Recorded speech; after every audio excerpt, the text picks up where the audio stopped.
After my father barely survived a near-death experience, an uninvited guest, claiming to be my brother Lucas, shows up out of the blue.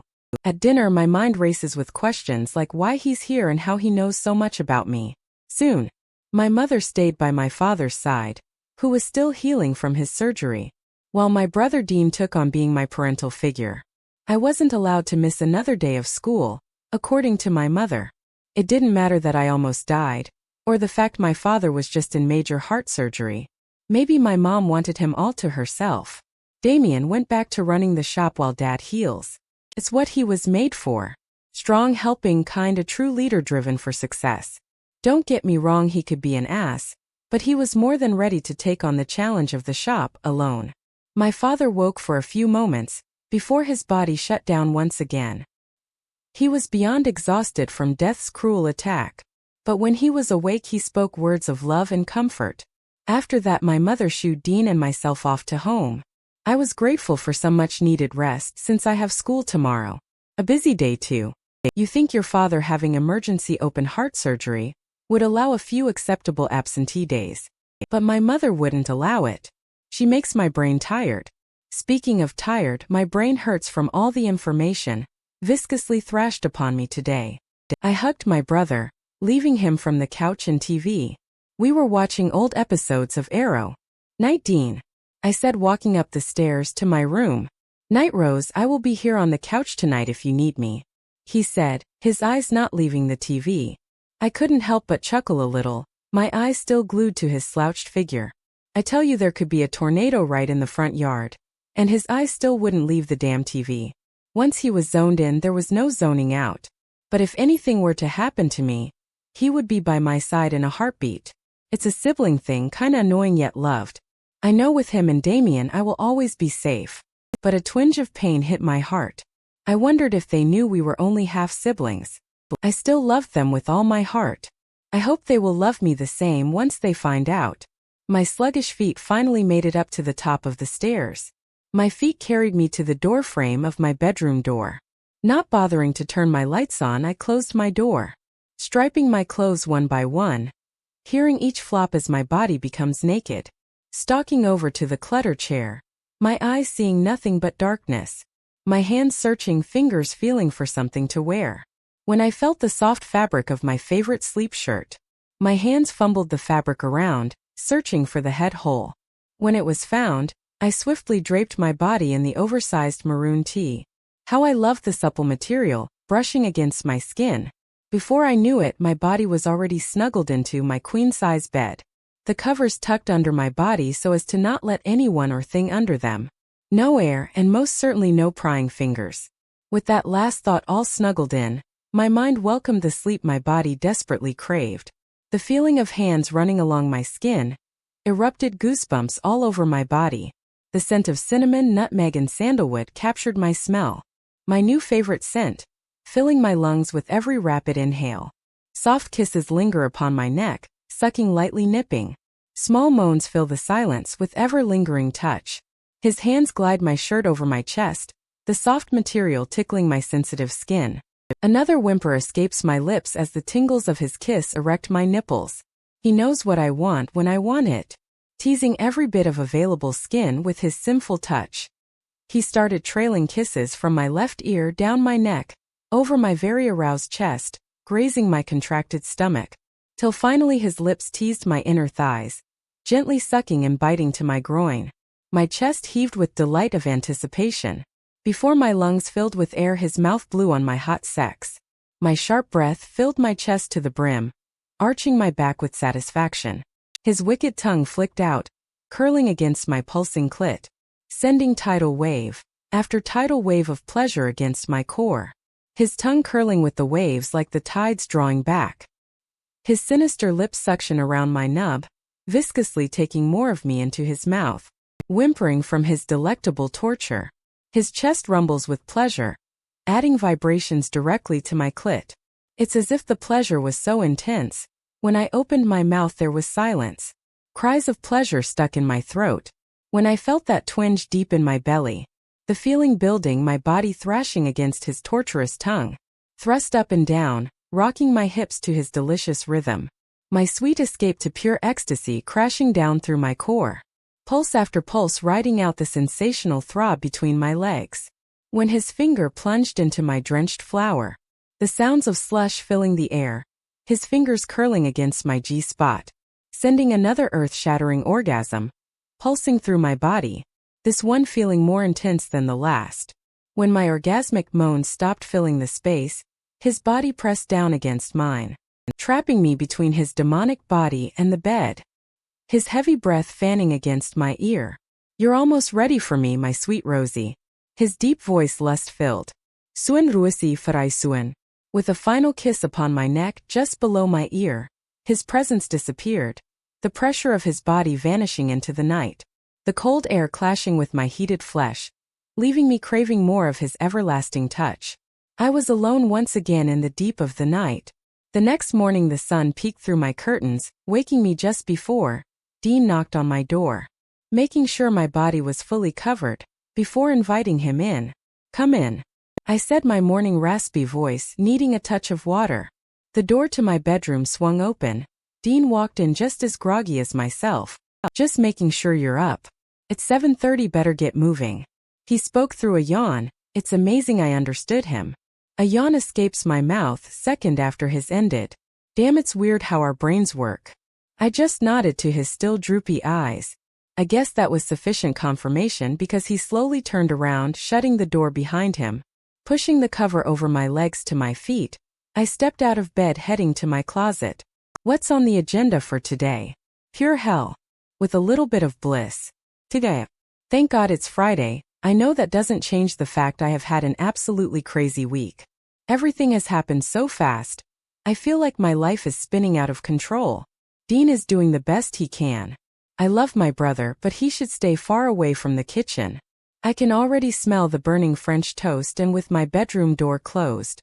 He tries. I guess not all siblings are like we are. I'm truly blessed with the ones I have. With that thought, my emotional roller coaster start to descend. Did Damien and Dean know I was only their half-sister? Does Dad know I'm not his? Will I have another unplanned encounter with Sage today? Will Dr. Finley, aka Birth Daddy, try and talk to me? My head, now a splitting pile of mush, hurts as if a bullet entering, bouncing around and then exited. A little dark, yes I know, but that's how it feels. My whole world has just been crashed down upon me and I don't know how to make it stop. Sifting through my questions, I hadn't noticed the clothes I put on. I took a good look in my full-length body mirror. My leafy green eyes staring back at me. My subconscious chose dark blue jean shorts with a frayed hem, paired with a plain light blue t-shirt, tucked just behind the jean button on my waistband. Adding the few necklaces I own to the mix with a bracelet to match.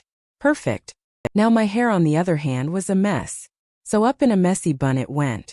Fitting, I know. Finally, I slipped on my socks and white Vans before heading downstairs. Let me tell you, it was a sight to see. The house looked like the forest fog. A canopy of smoke blanketed the air, making it hard to see. Next thing my ears hear is the annoying ringing of the fire alarm.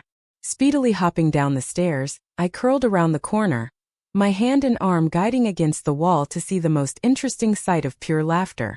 Dean was slapping a small dancing flame made of toast, with a kitchen towel on a skillet, screaming in a high-pitched tone only he could make. The flame continued dancing around the pan, while Dean freaked out. My laughter alarmed him of my presence, which he yelled at me for, of course. Stop laughing and do something, he shouted, annoyance laced with worry. A smile still lighting up my plump cheeks, hurt from such happiness. Happiness I haven't felt since I died. I simply walked over to the stove, picked up the pan and placed it in the sink. The running water struck the dancing flame, diminishing its power. With a smirk on my face that said, I will never let you forget this. I looked back to find his blue gems pissed. What the hell, Rose, now what are we going to eat? He spoke with wrath. I just looked at his blue gems dumbfounded. Like, really, you're mad I just saved your life? I snatched a box of cereal off the top of the fridge, nicely setting it down on the counter in front of him. Enjoy. I smiled. You're welcome, you didn't get burned. Not like you were about to eat crispy black toast anyway. His face and body visibly softened back to his playful self. All he can manage to do is give me a small smile, roll his eyes and pour the bowl of cereal. not feeling too hungry with the smell of burnt toast stuck in my lungs. I opted for some fresh coffee and snagging an apple off the table. Before heading to the door, I quickly wet a wash towel. Rose, I'm going to see Dad later when you're out of school. Want to ride with me? Dean's glistening blue gems beamed at me, while shoving a large scoop of Cheerios in his huge mouth. A small chuckle left my mouth before giving him my answer. I will just meet you there right after school. Sound good? The only response he could muster up was a head nod. Yes, before shoveling more food into his already chipmunk mouth. I just rolled my eyes, grabbed my keys, shut the door and headed for Dina's.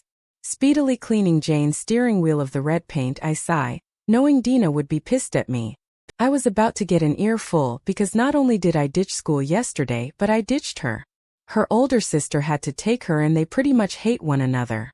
So I know I'm in for an ass chewing. Not even bothering to turn on the tunes, I mentally prepared myself for the conversation about to play out. What the hell, Rose? Sorry, Dee. I didn't feel good yesterday. A phone call would have been nice. I rolling, Dee, I'm sorry, forgive me. Well, duh, we are soul sisters, of course. Hug it out. The end. I hope anyway. We will see how fiery she looks when I pick her up. Just as that thought escaped my brain, my eyes landed on Dina, sitting on her front doorstep. She looked mad, but not so mad that she would bite my head off. Our eyes not leaving one another while she waltzed around Jane and plopped herself right down. Could have called yesterday. Her lips mushed together and her eyebrow raised. Sorry, Dee. I didn't feel good. That's not what I heard. She looked at me a little confused. What? What did you hear? My confusion matching hers equally. Your mom called my mom, told her what was going on with your dad. You could have called me to talk. You know I'm always here for you. Her stance meant the utmost seriousness, but her face looked at me with pity. Thanks, Dee, I just needed time. That's all. Forgive me. I lied. Well, I didn't lie, it was more of an omission. That's not lying, right? Of course, soul sisters for life. She praised and I was glad. Dean's little fingers found the radio, the local station, giving the morning news report. Joe's shop is out of commission until Monday. We apologize for the inconvenience. The radio voice spoke clearly, enunciating every word. Thank you for your understand. Sincerely, the Violence family. Great, now everyone in town is going to know our business. Just what I needed, more attention. My fingers gently spun Jane's dial, switching the station to a morning tune. A real oldie, Love Me Do by the Beatles. I like the smooth tune, it's relaxing yet upbeat. Dina didn't seem to mind, she simply hummed along with me. Pulling into the lot, it was full and I couldn't help but wonder why. We left early enough, it should have still been empty. When Dina reminded me of Friday's festivities. They're getting ready for the big games next week. First games of the season smash. I completely forgot since I'm not a jock. I'm sure the only reason Dina knew was because of Kills. The season smash takes place every year the second week of school. Lacrosse, football, volleyball and soccer, for out of the 5 days of school. Monday is pep rally for the cheer squad, kinda like a homecoming, only no court and wacky clothes week. Monday will be the day the design club reveals our design of the school mural. I should be more excited, I worked my ass off for this mural. This design is going to be one of the many placed in my portfolio. Only I'm too distracted with spirits, mysteries and a specific demon. I hope this day goes by fast because I don't know how I'm going to focus. Dina and I split ways and head to our lockers. The hall's filled with buzzing students decorating posters and hanging some decorations. My eyes brushed past everyone's figure, trying to see if a certain someone was standing at his locker. The crowd thinned just a smidge, for my curiosity to be smushed. He wasn't there, why should I be surprised? Twisting the code, my birth date, into the built-in locker padlock. 10 left, 26 right, circling left all the way around, finishing on 3. The familiar click sounding, my index knuckle lifting up on the small latch holding my locker shut. When I swung it open, my eyes landed on a beautiful rose, more than half bloomed. Its petals were half white with the tips red. Only this red was more than just the tip, half the petal was red. It looked beautiful, thorns still attached, like the red was slowly swallowing the white's purity. The sweet smell satisfied my senses. The soft petals gently pressing to my nasal passage. Roses are just heavenly. With that, 2 hands wrapped around my torso, resting on my waist. a familiar presence pushing his solid chest against my back. His breath fanned the flesh of my neck, before he trailed light kisses from my shoulder to my ear. His lips tickling my outer ear pinna. "Do you smell how sweet my Rosie is?" His devilishly sexy voice whispered. I was so trapped within his trance I tried to speak only to have lost my words. I just shook my head yes, before he went on. "Do you see my Rosie changing? Your incense becoming mine." His voice dropping another octave. Oh, for heaven's sake, I just wanted to turn around and lock lips with this incubus of mine. Nodding my head yes once again. "Do you see how her thorns protect her?" He spoke more as if condescending. I took that moment to turn around, looking into his storm-clouded gray eyes. A smirk playing upon his lips. I was about to speak when he beat me to it. "You're mine, Rosie. Don't forget that. I will always protect what is mine," he confidently said before kissing my forehead and leaving, walking out the school doors. Where's he going? Ring. That's the 8:30 bell. Shit, I'm late. Cafeteria forgetting about Eros, I ran to my first class of the day, hoping to slide in unnoticed. But to no avail, my presence was announced. "Rose, do I need to give you 100 sentences? I will not be tardy for Mr. Herzberg's class." His voice was stern as he scolded me, his wide back facing me while he wrote on the whiteboard. Only when he was finished did he turn around and give me a disapproving look. I slowly made my way to a desk in the back row, as to not draw more attention. My eyes flutter up to Mr. Herzberg. "No, sir." I tried to sound as apologetic as possible, taking my seat, before he decided to give them to me anyway. Just then the light above me started to flicker. No doubt it was Eros checking up on me. He was becoming strangely productive over me this morning. I wonder why. I mean, I did unintentionally give him my soul, but you would think he would just take it and move on. Maybe I was different or special. He did say I was clairvoyant. Maybe that's why he is sticking around. Mr. Herzberg was boring the shit out of everyone. A 2xb2c2 Matthew, come to the board. The daily dose of torture, thanks Mr. Herzberg. His lesson was long and excruciating. Who would be so cruel to put math as a student's first class? Someone evil, that's who. Saved by the bell. The last sound of the room was students flipping their thick books shut. The sound of sneakers scuffing the tiled floor in the hallway. Lockers slamming, teens talking for the solid 4 minutes we have to get to our next class.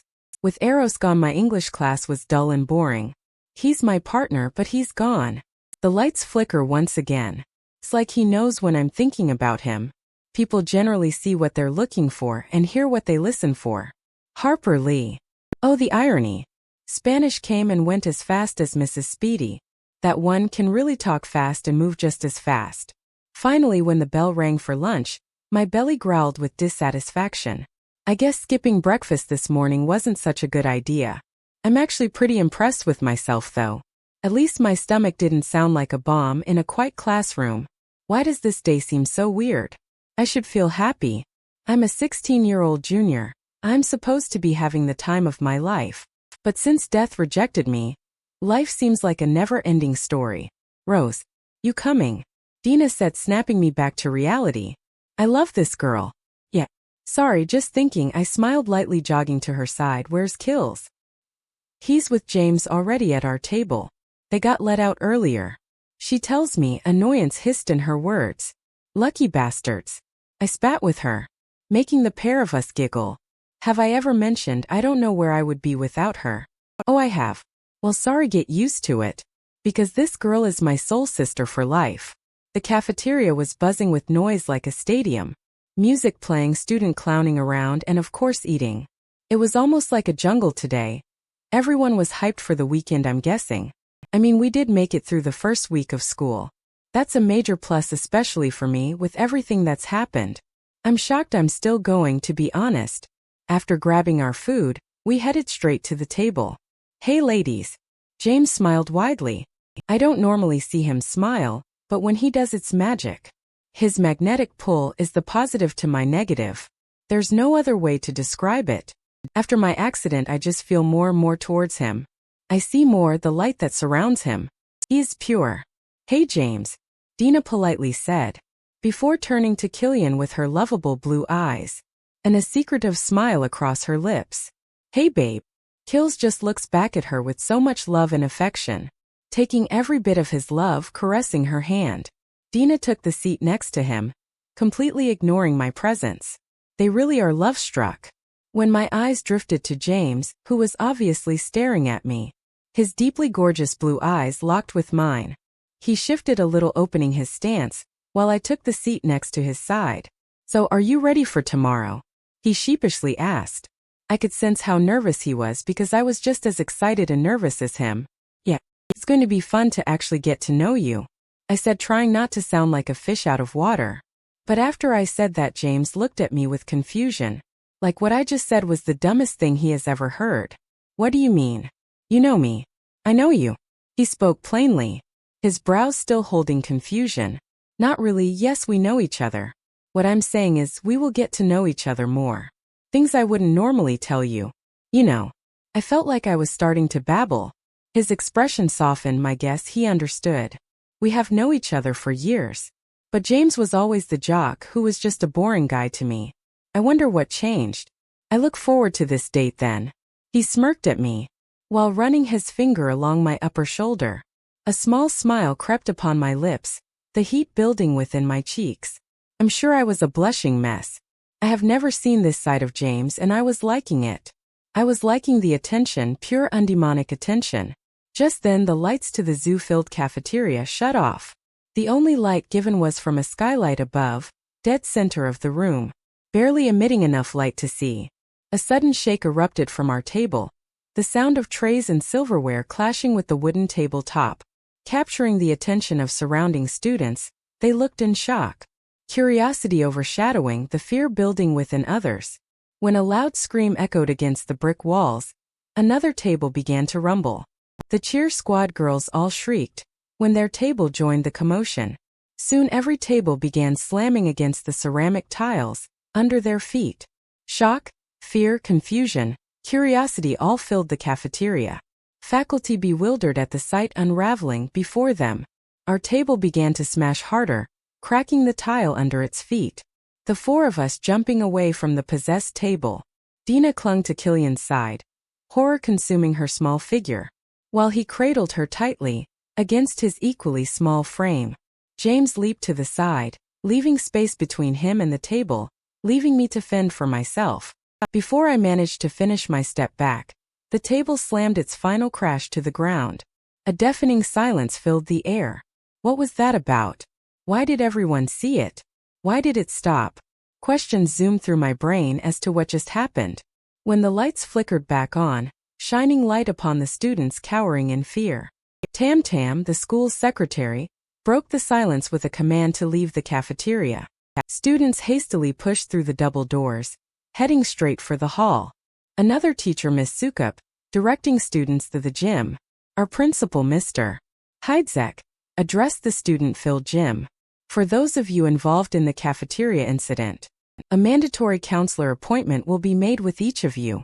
That being said, we will be dismissing school early today to investigate whatever happened. You all have a wonderful weekend. We will see you all bright and early Monday morning. You are dismissed. His voice was strong and authoritative. You could tell he was freaked out but had to hold his composure. Everyone seemed freaked, while I was used to the unknown. The lot slowly began to empty. Miss Sukup snagged my arm before I managed to head to Jane. "Rose, I know everything was cancelled, but I would still like your help Sunday." I simply nodded my head, agreeing to still meet with her. She took her leave while Dina and I started towards Jane. Killian hitched a ride from James, leaving us boy-free. We had some time to kill since I wasn't going to see Dad until after normal school hours. When Dina and I hopped in Jane, her eyes looked to me for answers. "Spill." The city spill. Dina said, her eyes holding me captive. Feeling panicked, I wasn't sure what she was asking me to spill. I have been lying to her a lot lately, and well, everyone else too. About what? My voice sounding a bit like a dumb blonde. "The cafeteria." She plainly stated, not amused by my coy reply. Her ocean blue eyes held steady with mine. She was not budging until I told her something I didn't even understand. All I know is James and I were talking about our date for Saturday when the whole cafeteria began to shake like an earthquake. But when did it stop? The possessed tables halted the moment James moved from me. Eros. Damn him. So you didn't see any ghost. Like Sage. Her expression lightly shifting, softening the lines on her forehead as they slowly dissipated. No. I shook my head. I saw nothing, but apparently someone or thing was pissed off. I sounded cold with those words abandoning my lips, and Dina took notice. Let's go to the city. Her voice rang with an idea. The city's like an hour drive. I have to meet my brother Dean at the hospital after school. I was definitely complaining. I hated the city. Too many people, too many cars, and too many accidents. If I lose my poor Jane to a schmuck, I will be so livid. They will have to chain me down with log chains to hold me back. Jane's my baby, I have to protect her. So that like at 3:30. Come on, I want to show you something. I think you need it. She pleaded with me. Dina has never steered me in the wrong direction. Her big blue eyes asking for approval, while her fat bottom lip comes out, sprouting a pout. I was slowly starting to cave. I mean, she is my soul sister. She knows what I need at this moment. Without a second of hesitation, I simply said, okay. And we were off. The time on Jane's dash reading 12:36. We have time to get there and back, we'll be fine. Soon the forest land shifted 2 tall skyscrapers. Our old back county road shifting to 4-lane, pristine condition asphalt. With freshly painted lines, the cars slowly filling the empty road. Dina's phone gave us directions straight downtown to a little shop a few blocks away from the center. Trying to find a parking spot downtown, Mo City, impossible. We ended up parking 4 blocks away. I guess it's a good thing I have on my walking shoes. I could see the excitement in Dina's eyes. The squeal that left her mouth had me just a little worried. Where was she taking me? We walked street to street heading back downtown to our destination. Walking past some not-so-lucky homeless individuals. A man smelling of booze and passed out on the bus bench had my lungs gasping for fresh air. It made me feel extremely bad for the guy. When my body bumped into Dina's back, affectingly halting our movement. With a wild smile and mischief in her eyes, she beamed at me with elation. We're here, she said, swinging her right arm up, addressing the business name. Madame Tanda. My eyes drifted from the tacky oracle sign to Dina's figure. All she did was smiled widely, wiggled her brows and took off to the front door. We came to a damn psychic. What the hell, Dina? Rolling my eyes, I followed suit. Here goes nothing. Dina's little body pushed through the door. The chime sounded, alerting whomever someone had entered. A little old, very dark-skinned lady revealed herself from around a bookshelf. She was dressed in a yellow colorful garb, wearing a beautiful head wrap like a crown. Across her neck lay a red beaded necklace. She looked to be in her 70s, and her voice sounded foreign when she greeted the pair of us. Hello. How body? She smiled invitingly. Dina smiled brightly, and I mustered up my best grin. The women continued to walk closer to us, walking in a slow pace, as if time meant nothing to her. Dina stepped closer to her, effectively closing the gap, to shake her hand. Hi, my name's Dina and this is my friend Rose. We came today for a reading. Dina's hand firmly placed in the elder woman's. Her other hand came up to cup the backside of Dina's. Not so, she said, still holding Dina's hand. It was a little hard to understand her. I wish Dina would have told me so I could have looked up some common phrases. Soon she gestured to a table in the back. More like a corner in the dark where no one could see us. Dina and I followed her lead, sitting in the chairs directly across from hers. Her wrinkled hands face palm up, lax on the black tablecloth. Preparing herself to open up to us or the other side, I wasn't sure which. But I would roll with it either way. Her little corner was filled with white candles, and yellow flowers looking like a trumpet. They were beautiful and they smelled equally divine. A spiritual place, one that puts your nerves at ease, enough to relax the mind anyway. I could feel the energy of this space, full of negative and positive expression. Wedding day happened. My guess was, what happened? So before Dina could utter another word, I stepped in to talk, wanting to take back the little control I still have in my life. I started my story.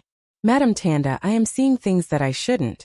Dark figures or as a spirit and a demon. I calmly told her like it was just another Friday afternoon. I want to know how to make it stop. Her frail fingers curled, signaling she wanted my hands. When my palms collided with hers, a wave of darkness flushed over my body. Pain, pleasure, longing, and finally acceptance, all washed through my veins. This wasn't from me, this was from her. I was feeling her emotions. Her eyes wide with shock when she uttered the words, "Bust my screw. Madame Tanda, bust my screw," she said, her eyes looking as if a deer in headlights. She had this shocked look, but also a questionable gaze. Her shoulders stiff, her back straight as a board. What? I was so confused. What the hell does that mean? I mentally scolding Dina for not giving me the chance to research her native tongue. I should have been prepared for this. Actually, Dina shouldn't be here. She doesn't know. Her grip on my hands tightened, pulling me from my thoughts. Her eyes burned through me, as if she was still reading my inner demons. Awaiting her response, she took a second longer, as she gathered her thoughts. "Sorry, dear, I'm in America, I forget," she said, enunciating the end of every word. "But you are like me. Not exact, but similar. You can read people with a touch. Like I do to you. The dead seek you." Her wide lips stretched for a smile. Honestly, everything she was saying was all true. I felt her emotions and I can see the dead. I'm a freak. What she said didn't scare me, and it felt good to know there was someone else like me. For once, I might be able to actually get answers. With that thought, relief washed through my body, a deep sigh leaving my lips. Somehow she put me at ease, like she was taking away my anxiety. "You should not keep what is not yours." Her weathered brown eyes looked at me softly, while I looked at her with confusion. "Keep what? I haven't taken anything that I know of." Sage's locker was in Sheriff Randy's hands. I had nothing else of hers. Eros gave me flowers, maybe that's what she's taking about. What is not mine? My eyes scanning her face for understanding. "Their emotions, dear," she told me softly. "Those you read, you are taking in their emotions but not releasing them. You keep what is not yours." She spoke softly, while her thumbs caressed the outsides of my hands. She was trying to comfort me, and I appreciated it. She must have been through something similar. She felt what I felt. She knows I'm lost, scared, curious, and shocked.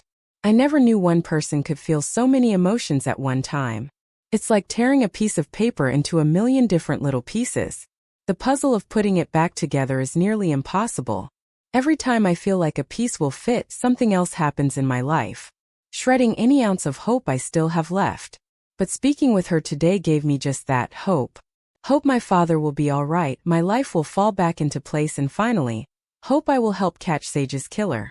"What did you see?" My voice reflecting her soft tone. "My dear, what I see is darkness in your soul. A shadow girl seeks retribution, while a demon lays claim to your soul, feeding off your innocence." Her voice was filled with flair, while her aged eyes struck me with a benevolent stare.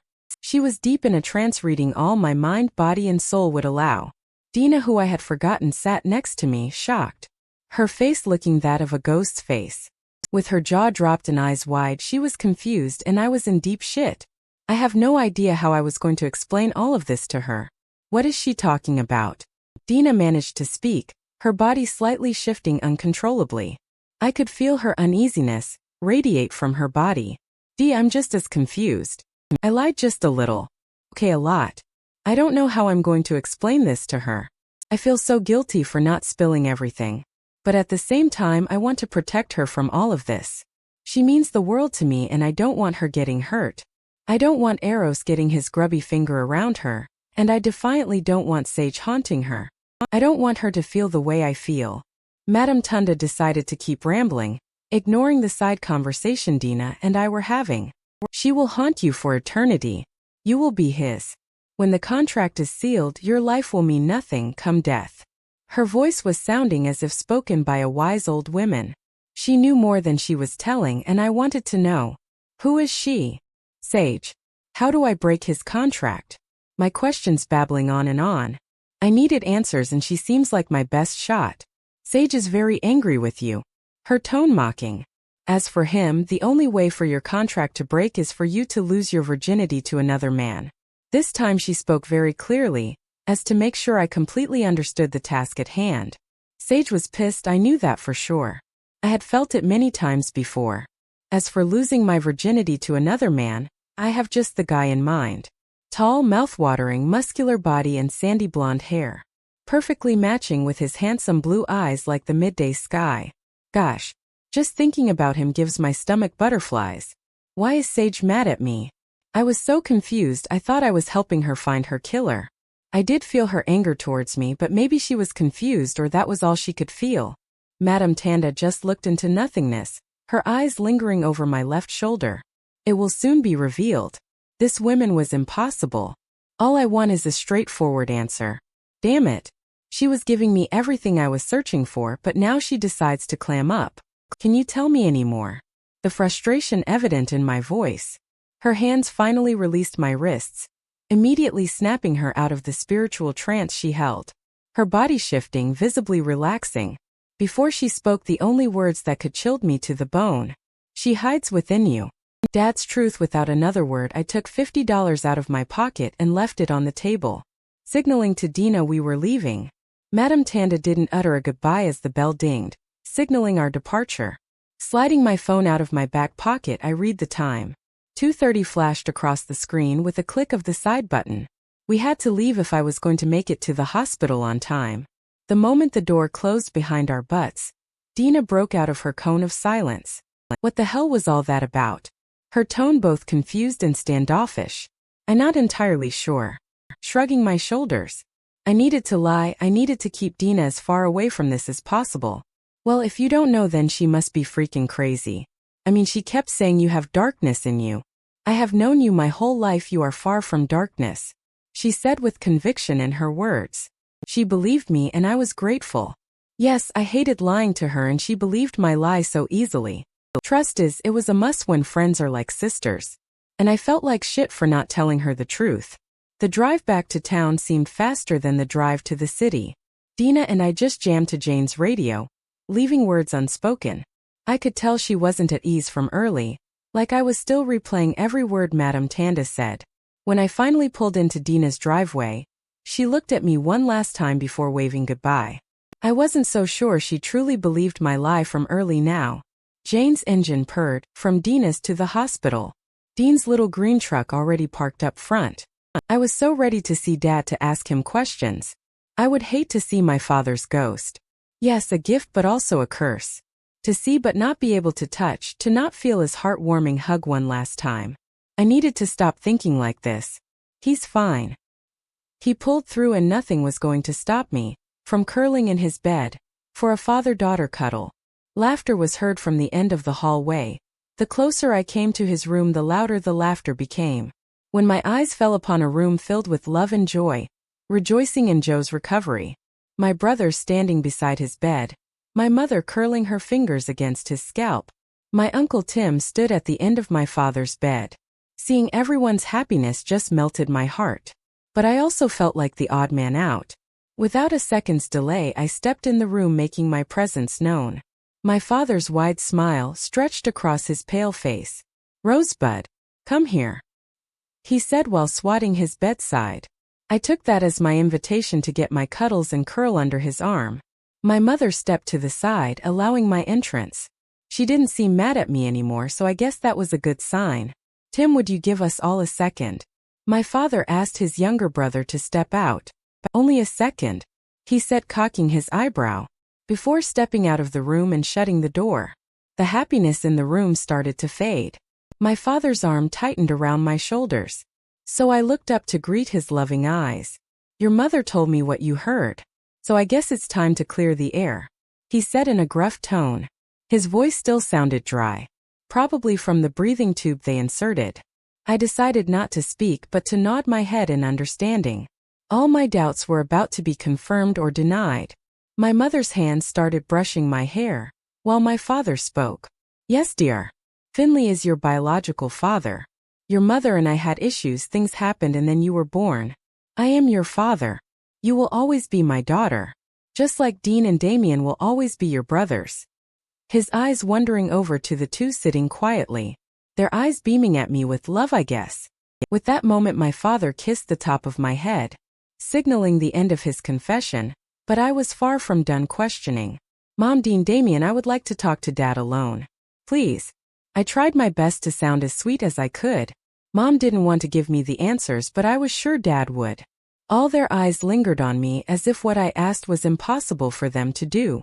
My father signaled his hand for them to leave. So my brother stepped out first, while my mother looked at my father with knowing eyes. Once the door was securely shut, I shifted on the bed, sitting with my feet dangling to the side. With my mother's look, I was still hoping Dad would tell me what I wanted to know. "What is it?" he asked. "How long has everyone known?" I was genuinely curious. I knew from the beginning. Dean and Damien found out when they were in junior high. He spoke truthfully. "Why does Dr. Finley call Mom Hummingbird?" This was the all-knowing question. I had hoped he knew the answer to. Well, I should start from the beginning. "Dr. Finley, your mother and I all went to high school together. Finley and your mother dated from freshman to senior year. He called your mother his hummingbird because she was always too beautiful. She moved with grace and elegance, while her blonde hair shimmered in the sunlight. Finley has always loved science, and so, freshman year in environmental science, your mother and Finley wrote a paper together. They chose to write about the hummingbird. Finley always compared her to the beautiful little bird. After then, her nickname became Hummingbird. His story was cute about my bio father and mother. I never compared my mother to anything, but know that he says it. Hummingbird does match her description. Why did Mom not want me to know? I felt a little hurt seeping from my words. I could tell my father could feel my pain, because his hand found mine and he lightly squeezed. "We didn't want you to feel unwanted. You are my rosebud, my daughter, and the sister to your brothers. They saw you no different than a full sibling. Why give you heartache and pain when we can simply avoid what doesn't need said? Finley only took interest in getting to know you the last summer." My father sounded a little bitter about that last part. But I understood his need to want to protect me, just like I want to protect Dina. I didn't feel hurt, I felt relief. Slowly but surely, my anxiety that was built like the Great Wall of China started to crumble. It was like floating like a feather. A small tear left my eyes, its path running down my cheek. My father tugged my hand, signaling he wanted to hug me once more. He truly is my father, a special man who can love a daughter without his blood. I felt blessed to have him, and I'm sure he felt the same way, the way he was embracing me. When a knock on the door was heard, my father faintly yelled to come in. When my Uncle Tim stick his brown-haired head in, I said, "A second." He smiled. While we all erupted in laughter, the door swinging open, showcasing my brothers and mother joining in on the joke. Laughter once again filled the air. They accepted me, loved me. We were whole again. Until he walked through the door. "Rose, may I speak with you? The doctor's in." "Look us, Dr. Finley walked through the door, effectively killing the joyous mood. The dark aura still surrounding his body as he stepped into the room. His green eyes staring at me unwavering. I didn't notice until now that we had the same eyes. The same beautiful eyes my parents told me came from my grandparents, whom I've never met, so naturally I took their word for it. Still cradled in my father's arms, my eyes drifted to his. A silent question awaiting his answer. Joe simply smiled at me, tightening his arm around me, a small hug. His nod told me to go get the answers I was desperate for. After my father silently approved, my eyes drifted to my mother. Her small cheeks plumped with a smile, a small nod saying, "It's okay with me." My body sluggishly left my father's embrace, the tile flooring silent against my shoes. With every step I took and every breath I inhaled, it only heightened my anxiety. I wanted to talk to the man who created me, but at the same time I just wanted to pretend he didn't exist. Joe is an amazing father, and if Finley thinks he will ever replace Joe, he's mistaken. The sound of the door clicking shut behind me startled me from my thoughts. "Dr. Finley started ushered me to his office. Code blue for 38, code blue." The loud echo of a monotone voice bounced from wall to wall. The hall began to fill with people in scrubs. Dr. Finley's hand left my middle back. "Sorry, Rose, I'll be right back," he said in a hurried voice, while heading to the room of gathered chaos. I was left standing in the middle of the hallway, my eyes glued to the scene unfolding. Till I noticed a boy standing in black lace boots, dark weather jeans, and a maroon short-sleeved shirt, showcasing his tattoo-covered arm. Looks like an almost full sleeve. He was tall and built, my guess 6'3" maybe. But his biceps were about to shred his sleeves, I know that for sure. His blue eyes met mine and a wide smile stretched across his face. He had dusted facial hair, wasn't long, more like a 5 o'clock shadow. His teeth white as can be, equivalent to that of sun reflecting off snow. The top of his head was filled with thick blonde hair, with a faded buzz to the side. He looked casual but professional. I feel like I know him, but I'm not sure. He sat his pen down and started to wave, a smile still gracing his lips. I furrowed my brow but smiled back to him. I was being polite, but failing to hide my confusion. I walked up to him, his eyes filled with love. "Hey Desira." He spoke with confidence. My confused look only became stronger. When I was about to speak, a voice interrupted me. "Rose." Dr. Finley's voice rang when the blonde turned to him. "Look, as this is Rose," Finley said with a firm tone, almost like he was trying to hide something. When Lucas turned back to me, his smile dimming just a little. "Hi Rose. Sorry, I thought you were someone else," he said apologetically. His voice was deep, almost like I've heard it once before. "It's okay." I gave him a half smile, keeping my teeth hidden. "Well Dad, I'm heading out. See you tonight," Lucas snugly said, leaving me in a craze of realization. I wanted to hand palm my forehead. I just checked out my brother. What's wrong with me? My head wiped around watching Lucas step into the elevator. My face covered in a "what the fuck" expression. When I spun back to Dr. Finley, ready to interrogate, finally swiftly turned, heading to his office, his back facing me while I was hot on his tail. "Lucas is my brother," I said with a hint of anger laced in my words. Finley continued to ignore me when he abruptly stopped, turning a handle, and gestured for me to walk in first. I happily obliged because I knew he wasn't going to answer me till that door was firmly closed. I plopped down in one of the leather round chairs, covered in black leather, waiting for Dr. Finley to take his seat behind his desk. "Yes, Lucas is your brother. He has a different mother obviously, but your half-brother, yes." He was speaking coldly, like the first day I meet him, the day he told me I died. "Why?" I asked. I realized it was a loaded question, so let's see what he explains. "Because I slept with another woman." He looked at me like I was dumb. Damn, that didn't work the way I planned it. "Obviously, I'm asking why now. Why do you want me to know you're my biological father?" I felt the tension in my throat, while my voice went from sass to soft. I was so confused. What's so important that he wants me to know him? "Well, Lucas, for one, wanted to meet you. 2, I want to know you. 3, you need me just like I need you," he said as a matter of fact, very cocky and very brazen. What an ass. Well, I started to speak before he cut me off.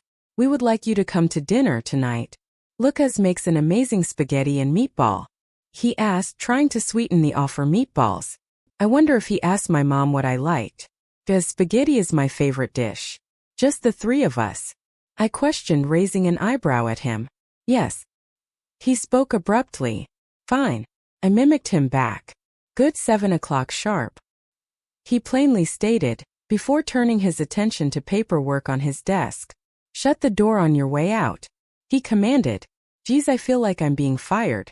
After I left Finley's office, I went straight back to my father's room. I told my parents what Finley requested and they both said it was fine. I didn't tell them about Lucas, but I will once I figure everything out. They both think it's a good idea, so when the clock struck 6:30, I started Jane's engine and left. I was about to walk into a lion's den, but instead of being the peeping Tom, I was the day Joe had his scare. I was going to be able to wander the house freely, get all the clues I wanted. But most importantly, I was going to get to ask questions and not seem like I was interrogating him. I pulled into the long drive, parking Jane. My walk to the house was lit from the inside lights through the open windows, like a candle in a mason jar, reflecting just enough light to see. I could feel my palms start to sweat as I wiped them on my jeans. I took a deep breath and rang the doorbell. The door swung open to a heavenly smell and my brother from another mother. "Come in. Dinner. Come in." Lucas's low voice sounded in my ear canals. I stepped my foot through that door jamb. The sound of my shoes pattered on the hardwood floors. This house seemed picture perfect even with the 2 of them in it. Like someone here was OCD and it always has to be clean. Lucas smiled at me, then turned, heading back to the kitchen, his laced black boots thudding against the floor. I took that as a sign that it was okay to keep mine on. So I followed him to the alluring smell of the kitchen. It smelled like mouth-watering meatballs, or some kind of Italian sausage. Rose, thank you for coming. Finally somewhat smiled. He's so awkward and mean-looking. Maybe that's where my resting bitch face comes from. He was stand next to the stove stirring the sauce so it didn't burn. Lucas kept quiet, swinging a checkered towel over his shoulder, sending me a smirk, just before relieving Finley from his duties. I took a seat on the bar stool while the two stayed occupied with making dinner. It was interesting to see the two work in the same space with different jobs. They were working cohesively, completely trusting in one another's movements. Finley chopped herbs, tending the meatballs, while Lucas worked on the spaghetti sauce and garlic bread. I got the impression they must work together often. So Rose, I hear you like spaghetti. Lucas was trying to break the silence. I do, I plainly stated, then again descending into silence, trying to control the question that was burning on the tip of my tongue. Well, I think you will love mine. He smirked at me again. He knew he was handsome, and yes, I was looking at him. But I was not looking at him with lust, if that's what he thought. That's gross.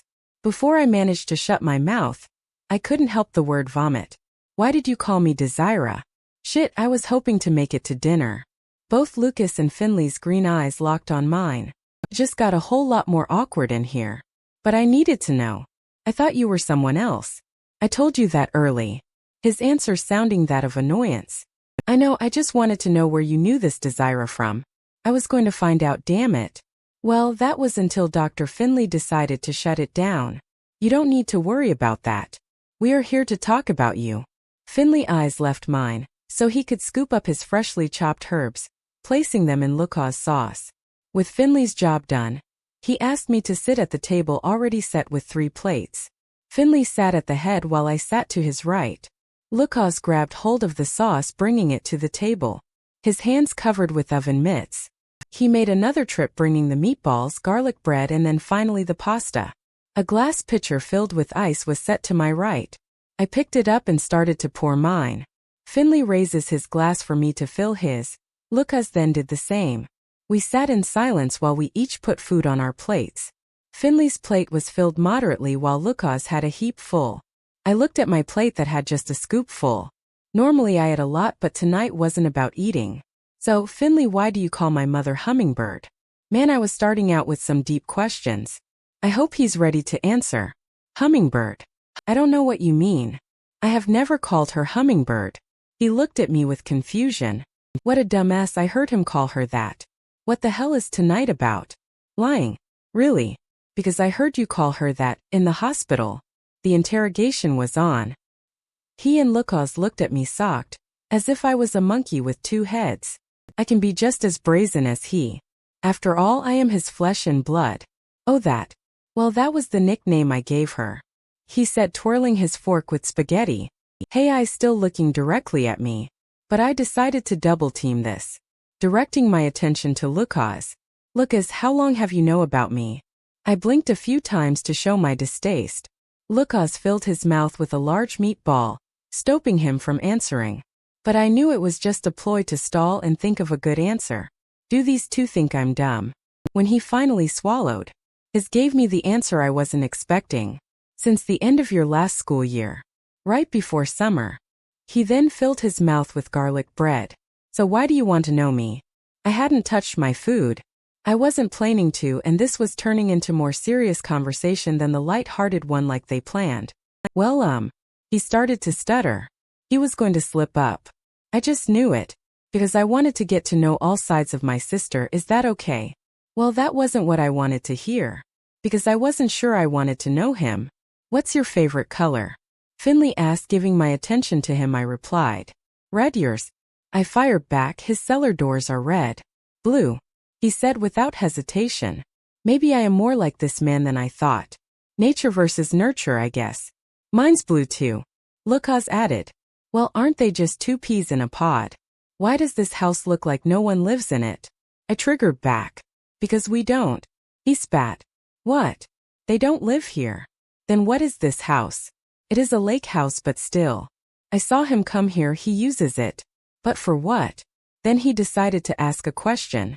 Why were you snooping around the day your dad went into the hospital? He asked sternly. Cocking his eyebrow, his lips pursed.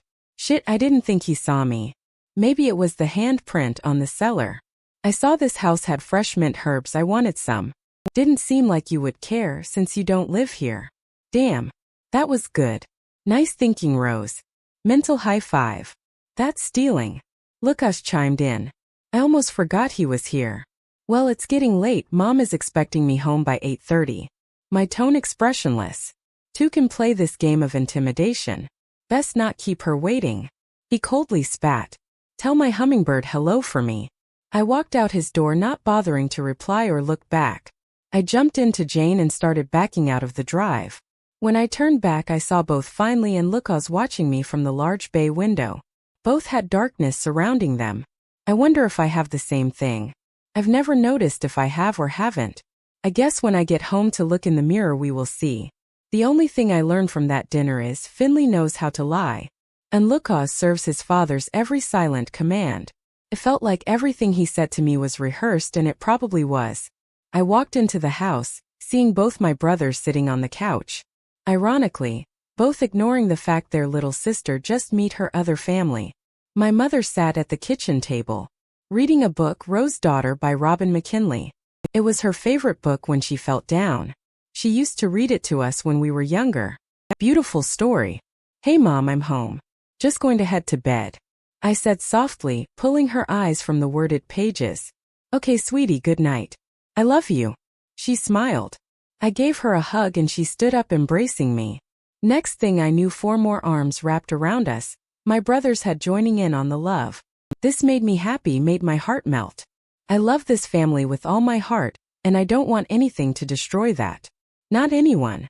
Love you. We all chirped. With that I took to my bed, stripping to a large tea, awaiting the punishment Eros was about to give.